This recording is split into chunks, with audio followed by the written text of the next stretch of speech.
The house, the only one in the entire valley, sat on the crest of a low hill.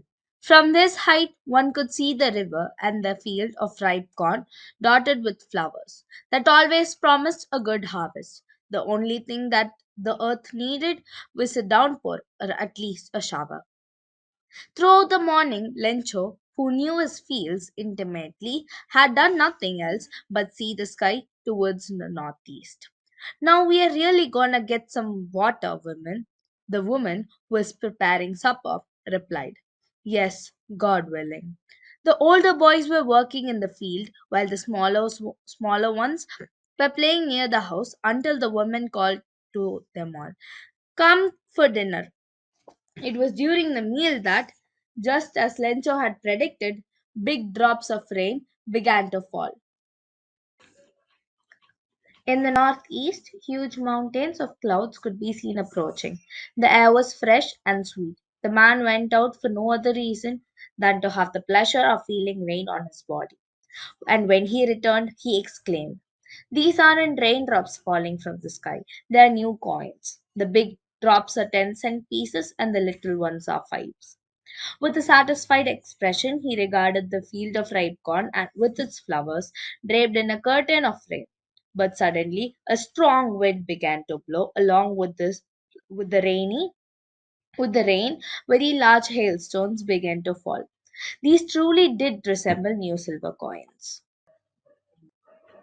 This year, I need 100 pesos in order to sow my field again and to live until the crop comes.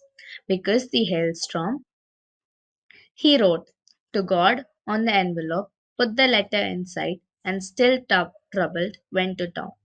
At the post office, he placed a stamp on the letter and dropped it into the mailbox. One of the employees, who was a postman and also helped at the post office, went to his boss, laughing heartily, and showed him the letter to God. Never in his career as a postman has he known that address. The postmaster, a fat, amiable fellow, also broke out laughing. But almost immediately he turned serious and tapping the desk letter on his desk, commented, What faith! I wish I had the faith of the man who wrote this letter, starting up a correspondence with God. So, in order not to shake the writer's faith in God, the postmaster came up with an idea answer the letter. But when he opened it, it was evident that to answer it, he needed something more than goodwill, ink, and paper. But he stuck to his resolution. He asked for money from his employees. He himself gave a part of his salary, and several friends of his were obliged to give something for an act of charity. It was impossible for him to gather together the 100 pesos, but he was able to send the farmer only a little more than half. He put the money in an envelope, addressed it to Lencho, and with it a letter containing only a single word as a signature God. The following Sunday, Lencho came a bit earlier than usual to ask if there was a letter for him. It was the postman himself who handed the letter to him, while the postmaster, experiencing the contentment of a man who has performed a good deed, looked on from his office. Lencho showed not the slightest surprise on seeing the money, such was his confidence. But he became angry when he counted the money.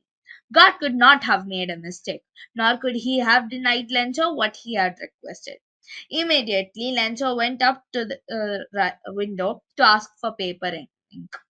On the public writing table, he started to write, and with much wrinkling of his brow, caused by the effort he had to make to express his ideas. When he finished, he went to the window to buy a stamp, which he licked, then affixed to the envelope. With a blow of his fist, the moment the letter fell into the mailbox, the postmaster went to open it.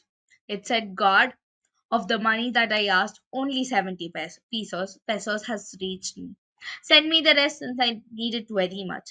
But don't send it through the mail because the post office employees are a bunch of crooks. Lencho.